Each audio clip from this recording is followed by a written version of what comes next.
Hi, everybody, and welcome to a brand new episode of Coming Out with Liz and Eddie. I'm Eddie Conner. And I'm lizlayug. This episode is titled Miracle Manifesting 101 because here at Coming Out with Liz and Eddie, we believe that miracles are a real thing and that you can create them, and we want to help you create them in a super lighthearted, fun way.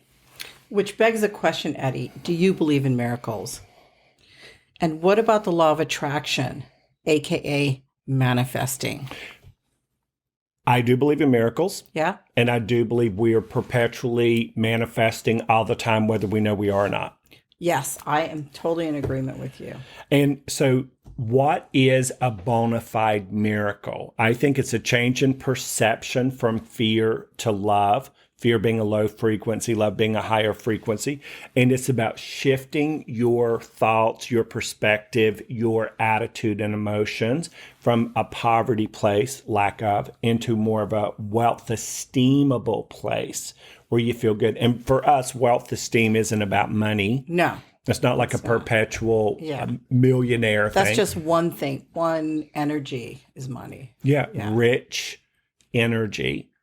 Is enriched frequency. Yeah. Wealth esteem is when you take that part of you where you're grateful and appreciative, and that is a wealthy frequency. Yeah. That causes you to magnetize even more good stuff to you, don't you think? Absolutely. I agree with you.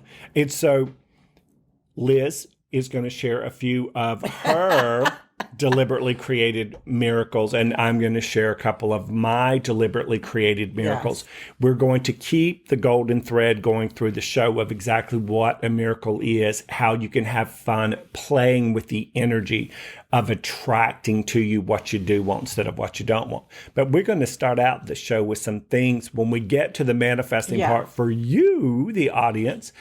Things that you may have no resistance to that you're going to be like, what? Not today, old girl.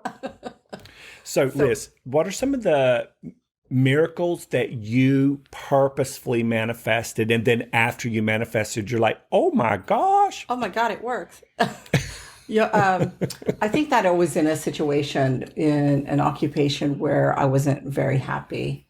And I'm sure this happens to a lot of people. I was doing really well. It wasn't about the money. It wasn't about the environment. It's just how it was playing itself out. I wasn't happy. So I decided that I was going to manifest something for myself where I was more in charge. I was still getting paid that and much more. I opened myself to even more, and I was traveling a lot. Wow. And this happened literally within like 3 days.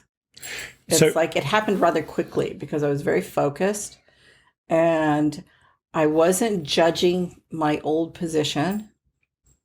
But I was being very clear on what I wanted from the universe, but I was opening myself up to having these elements. I was being very specific on what elements I wanted in my manifestation. And I was able to get a position where I was in charge, I was traveling quite often, and I was making more money.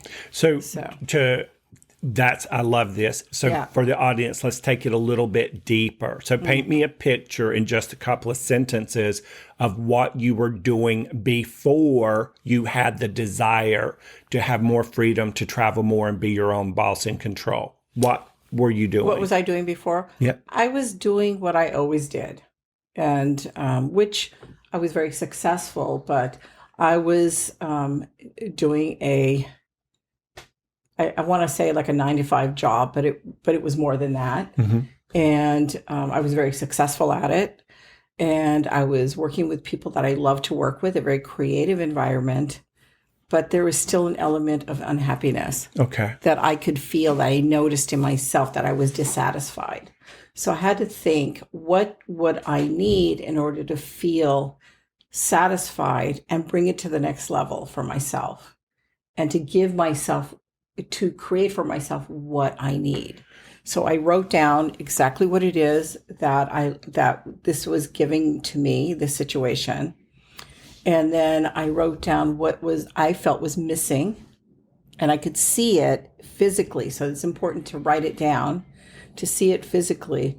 And then I added the elements into my next list of what it is that I want to encompass all these things that I wanted in my next position or job, or, and I got all of those things. So if your first job that you had unhappiness in was down here, and the new position you were scripting for and flowing energy to create was here, what you did was you took the things you already liked. Yes, which was a lot. Yeah. Yeah. And so you sort of did a inventory, if you will, of the things that were working. Yeah. But there was a feeling, this is so important, of unhappiness. So in scripting it and inventorying and getting clear, having that desire to go from here to something better. Yes. And that desire is the invisible energy that asks the universe for the next big thing.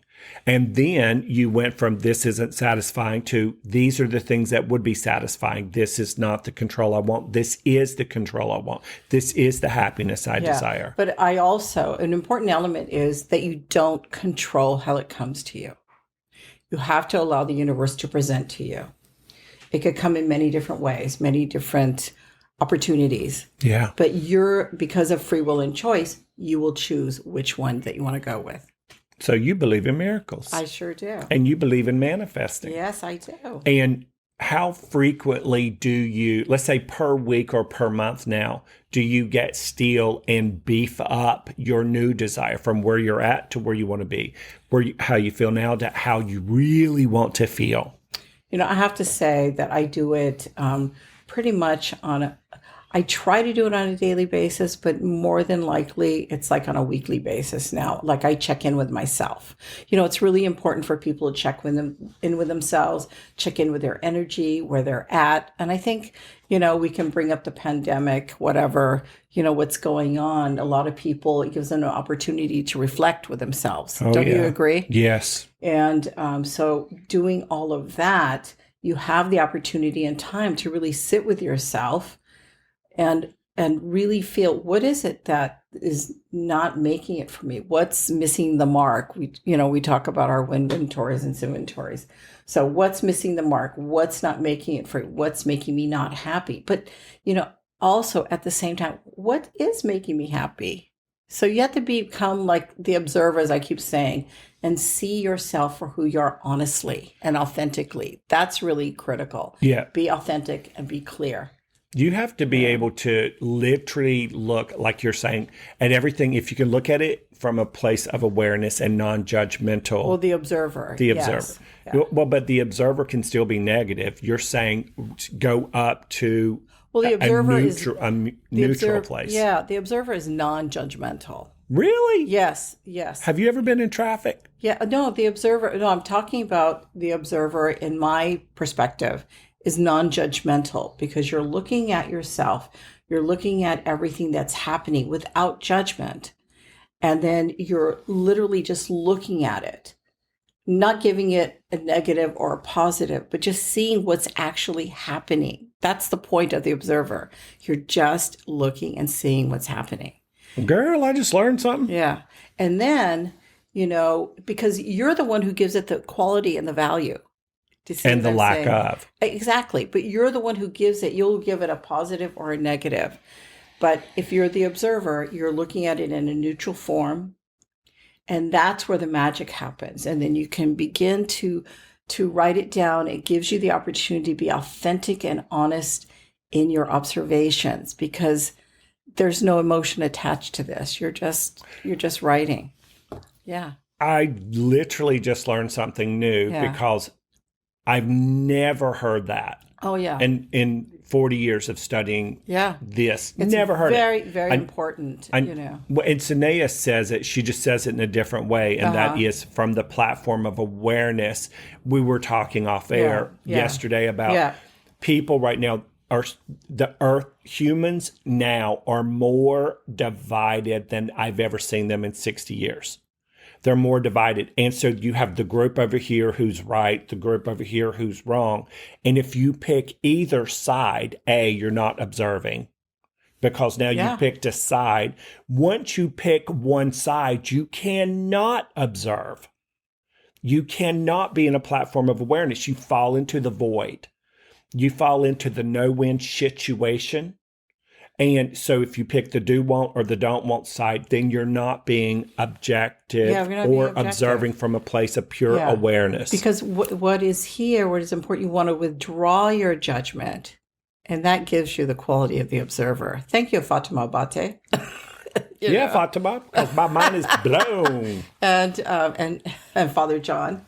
And so that's really important. And because it takes you out. And then that is the space in which you can make the change. Well, I'm just going to add too that you have to practice exactly what Liz is talking about.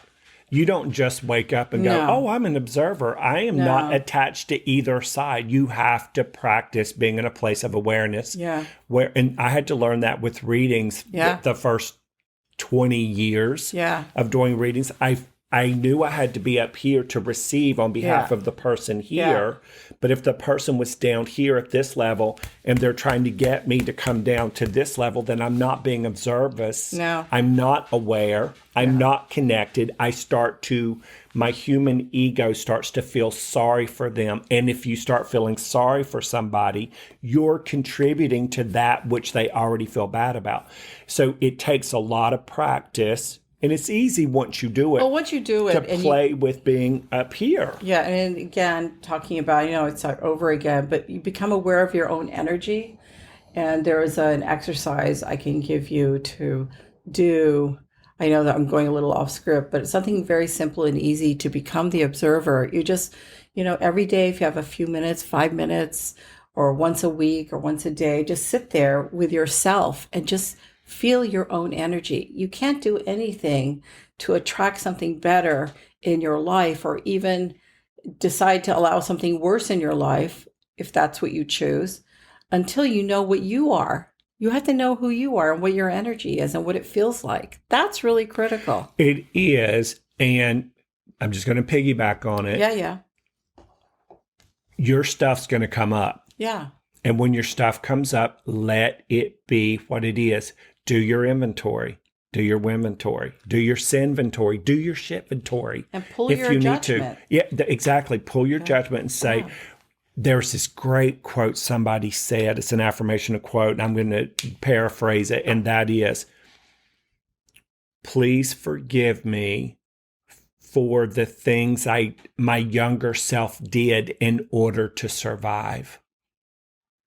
And there are a lot of things we did as kids and young adults that we would never do now because we're not in survival mode, as it were.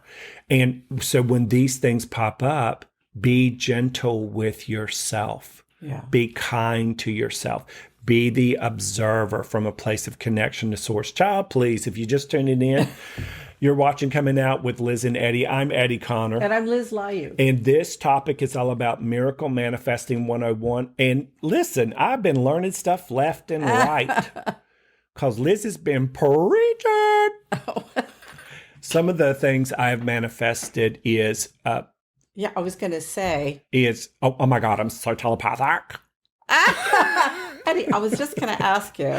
Oh my God. Why don't you tell us about the times that you've deliberately manifested something that you loved in your life? Deja vu experience right now. Okay. One of the things is one of my spiritual teachers back in the day, in the 80s, is when I first got turned on to Abraham Hicks.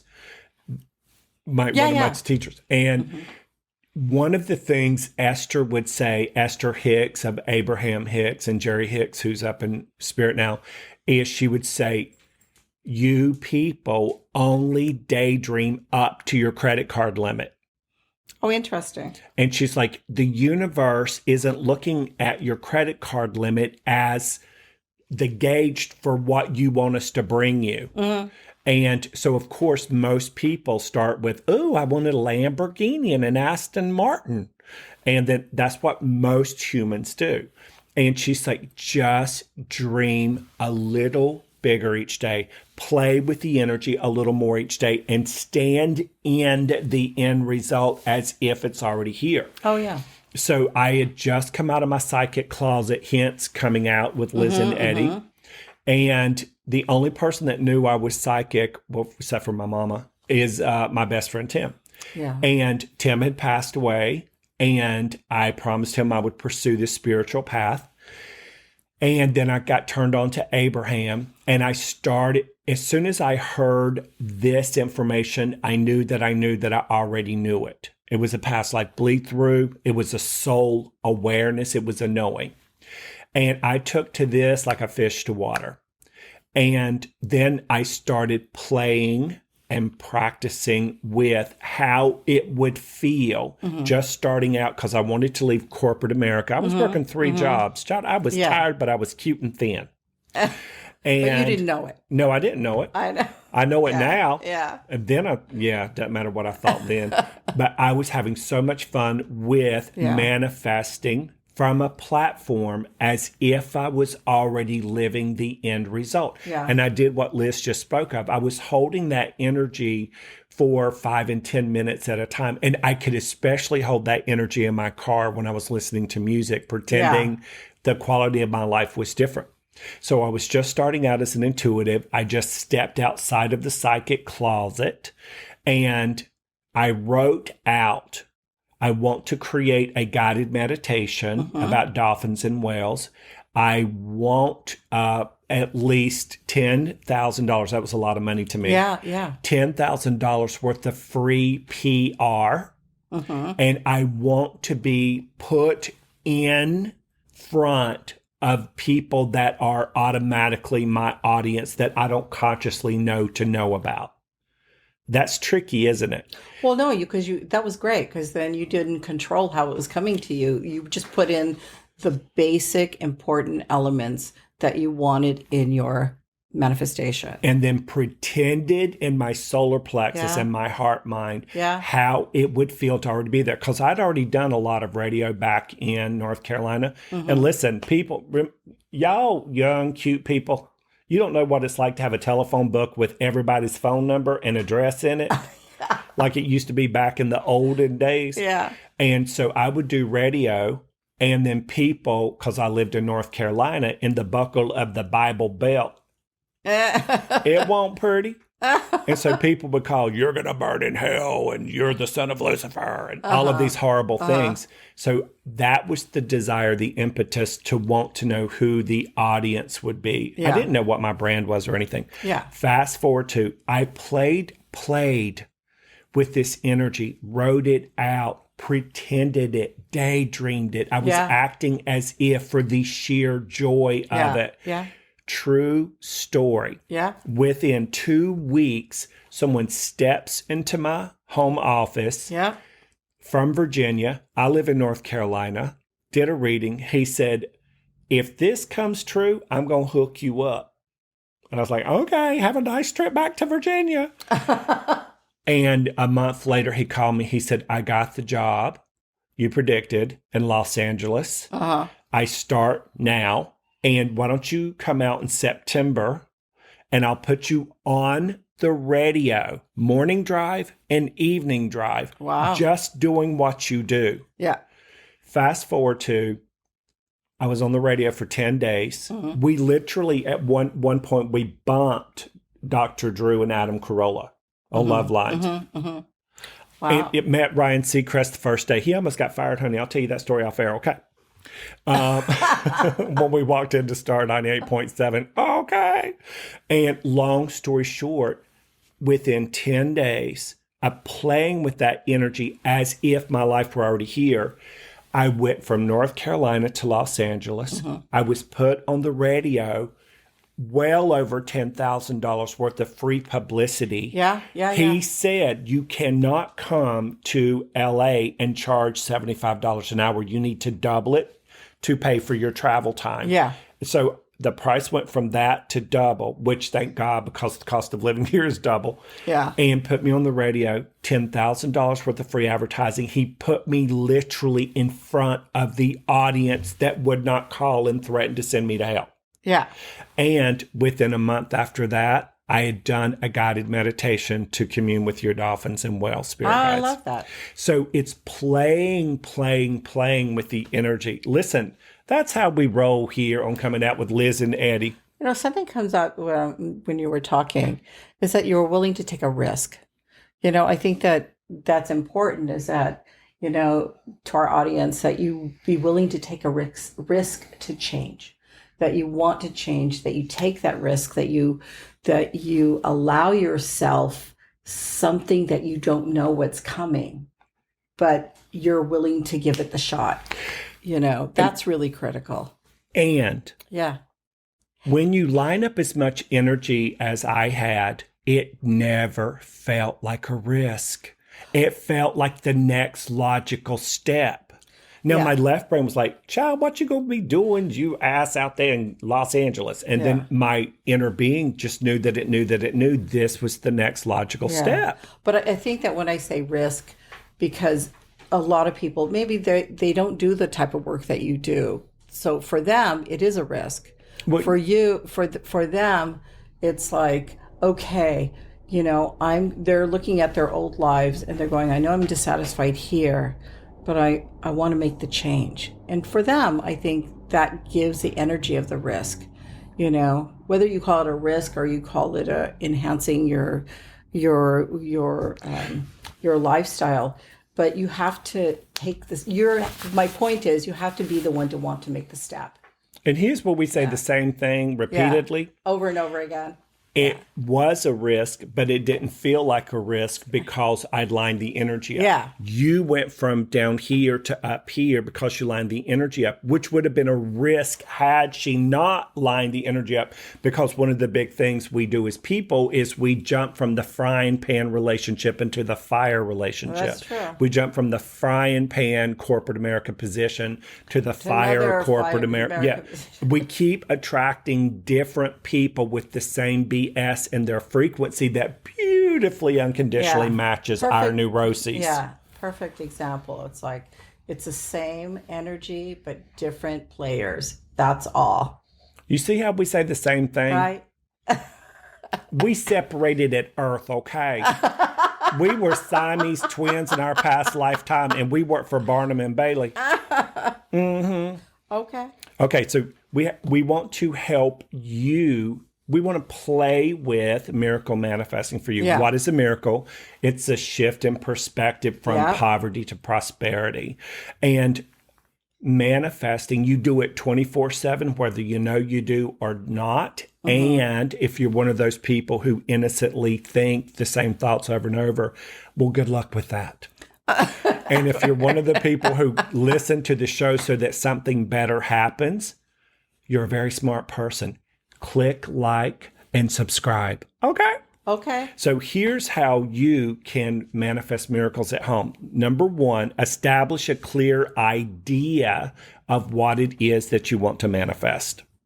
And the second one is keep the item or the thing that you want to manifest simple and clear, and have fun with the idea of it. Don't make it so serious. And always pick an item that you have no resistance to. Like Liz has resistance to Tyrone. So she had to upgrade, downgrade, left grade, right grade over to something a little bit more sexy. I like that one. Okay. And the last one is achieve harmony with this item. Make your vibrations similar. You want to make it the same. If you want something, then make it what it is that you are. Am I saying it clearly? It's just like energy meets energy. That's what it is. Yeah, like attracts like. Yeah, exactly. So, but it has an energy here. So you want to make it the same. Okay, so let's go back to number one, how you at home can manifest a few little cute miracles in your own experience. Number one, establish a clear idea of what it is you want to manifest. Now, Liz wanted to go from the job that was okay to a job that was great. I wanted to create the things that we were talking about. So to establish a clear idea, you're going to think I've lost my mind. Cocoa Puffs, okay? Yeah. I want you to think of a bobby pin. I don't even think young people know what a bobby pin is. I don't think they use those anymore. That's an even better challenge. If you don't need to know what a bobby pin is. And listen, it ain't your firstborn that you named Bobby because he got a pin head. But that's going to be an easy way for you to remember it, right? So bobby pins. I remember my mama having to roll her hair with those big brittle rollers and then stick the bobby pins in it. And plus, my mama used to use bobby pins to clean her ears out. I knew she hated me right then because I could feel her scraping the inside of my brain through my ear. Then she'd wipe it on a little Kleenex, and then she would put my next brother in the front seat and go after them. So bobby pins are usually things that go in your hair. Think of them as paper clips for your hair. That's right. That's perfect example. And most bobby pins are black, right? No, they're not. Yes, they are. No, they're two colors. They're brown and anyway, go ahead. They're brown and black. Most bobby pins are black and brown. Okay. So here it is. So number one, establish a clear idea of something you want to manifest. Yeah. We're going to give you something more fun in a minute. Yeah. Bobby pins, bobby pins, bobby pins, bobby pins, bobby pins, bobby pins, bobby pins, bobby pins. Now, why am I doing that? You're planting it in your subconscious. Yeah. You have no resistance to bobby pins unless your mama also put your face in her lap and dug in your head to try to get the little dirt out your ears. So bobby pins, bobby pins. Now, number two, what's number two, Liz? You keep the item you want to manifest simple and clear and have fun with it. What? So make it simple and clear. And what's the rest of it have? And have a lot of fun. We always have a lot of fun doing this. Yeah, we do. Yeah. And when we don't, we pretend we do. Yeah, exactly. And so have fun with it. That's why I'm telling you this extravagant story about how my ears are perpetually cleaned by bobby pin. Mama used a black bobby pin because her hair was dark. At the time. Yeah. Girl. Okay, what's the next item, Edward? Okay, pick an item that you have no resistance to. I'm sure you don't have resistance to a bobby pin. Or... Nope, we're sticking with bobby pins. Are we? Yes, we are, for right now. Okay. See how quick and aggressive I was right there? I know. Oh my God, I felt like the alpha gay. Oh my God. Okay, number four. 4 is achieve harmony with this item. Make it energetically similar to what you want. Okay. Achieve harmony. Okay, so we're going to go back to the top. Yeah. You want to manifest a bobby pin, something you have no resistance to. Yeah. It's super simple. Yeah. You want to have fun with it. And you're going to say this with me 10 times. I know you don't want to, but are you ready? What, Bobby? Bobby pins. Bobby pins. Say Sounds it together. Like depends. Bobby pins. Bobby pins. Bobby pins. Bobby pins. Bobby pins.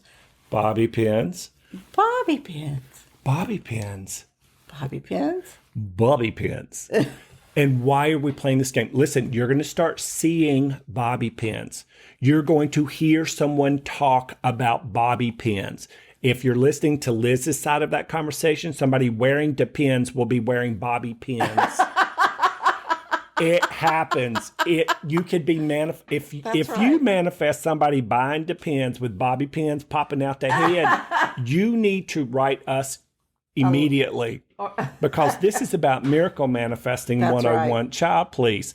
And so you have fun with it. You have no resistance to bobby pins. Now, here's the second. No judgment. No judgment.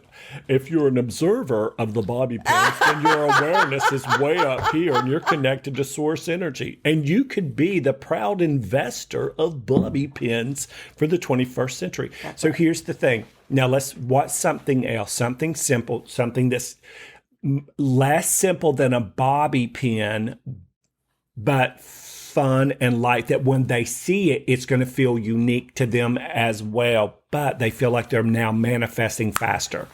Yeah, it's something unique to each person.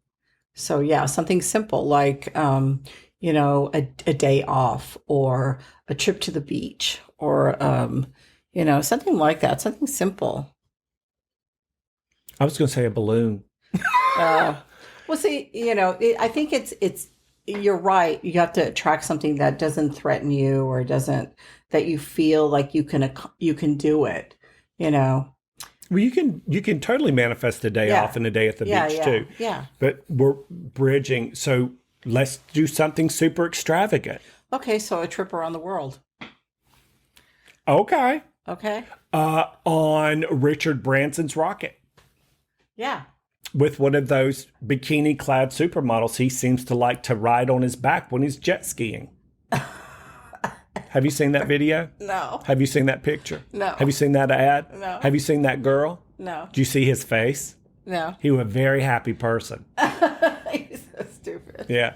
Of course, he couldn't see where he's going because he had two more supermodels on the jet ski facing him. Do you see that picture? No. See that ad? No. Do you see his face? No. He's very happy. You're so silly. So, a trip around the world. Number one, establish a clear idea of what you want to manifest, which is a trip around the world. Number two. Yeah, and then just say that I'm going to allow it to. I want a trip around the world, and I don't. And you want to add the elements in there. So you want to add a clear element of where other people are paying for it, and with all the accoutrement, like your hotel paid for, and all the trips, and all the guides, and but it's going to be something easily and simple, but it will come to you. And pick something you have no resistance to. A trip around the world. Okay. And then achieve harmony with this item. So, bobby pins, just for the sheer joy of it. And here's your affirmation.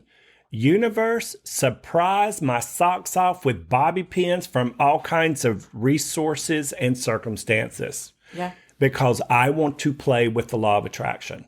And then what's an affirmation for your trip? Don't use mine. Don't use Shelley Campbell's. Don't use. I Nope. want a bobby pin with my trip around the world. She's having a blood sugar drop. No, I would say universe. I would like to have a trip around the world, but to come to me, I'm open for it to come to me in any way, shape, and form. Oh. Any travel, any and where it's taken care of by someone else. I personally don't have to pay for it. And you can add on there, I will get money for doing this.